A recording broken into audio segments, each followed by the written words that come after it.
संपन्नता की ओर बढ़ते कदम। परमात्मा इशारे। ओम शांति। परमात्मा हम सभी बच्चों की मनसा पर समय ध्यान खिंचवाते हैं, क्योंकि मनसा के संकल्प कई प्रकार के चलते हैं। कभी कभी व्यर्थ संकल्प हैं, कभी एकदम विकारी संकल्प हैं, कभी एकदम नेगेटिव संकल्प हैं। वास्तव में अगर हमारा संकल्पों पर ध्यान चला जाए तो बहुत सारे संकल्प जो व्यर्थ जा रहे हैं, जो काम के नहीं हैं, उन पर हम कंट्रोल कर सकते हैं। तो प्रीत बुद्धि परमात्मा के साथ अगर सच्ची दिल की प्रीत है तो मनसा संकल्प किस प्रकार के चल रहे हैं उस पर भी कंट्रोल आ जाता है।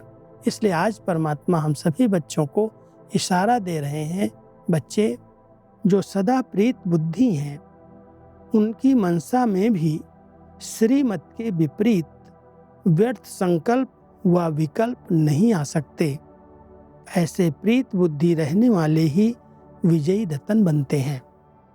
कहाँ भी किसी प्रकार से कोई देहधारी के साथ प्रीत न हो, नहीं तो विपरीत बुद्धि की लिस्ट में आ जाएंगे। हम सबको एक बहुत सूक्ष्म चेकिंग करनी है, मैं किस लिस्ट में हूँ?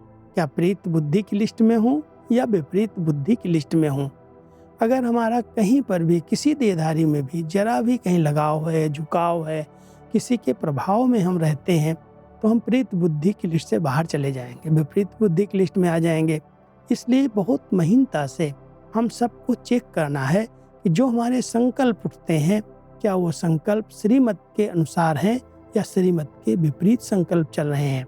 श्रीमत नहीं है बच्चे, ये नहीं सोचना, ये नहीं देखना, ये नहीं बोलना, लेकिन फिर भी उसके ऊपर हमारा चिंतन चल रहा है, तो संकल्प में भी अगर इम्प्योरिटी है, किसी देहधारी की तरफ आकर्षण है, तो हम प्रीत बुद्धि नहीं कहला सकते।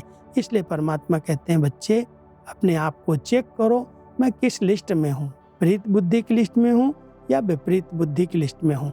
अगर प्रीत बुद्धि हो तो मनसा में कभी भी श्रीमत के विपरीत संकल्प नहीं उठ सकते, कोई भी विकारी संकल्प नहीं उठ सकता। एक परमात्मा के प्यार के ही संकल्प उठेंगे, उनके ज्ञान का ही चिंतन चलेगा, व्यर्थ चिंतन नहीं चल सकता। तो हम सबको अपनी महीन चेकिंग करके संगम के इस समय में परमात्मा के साथ अटूट प्रीत बुद्धि बन करके विजयी रत्नों की माला में आना है। ओम शांति।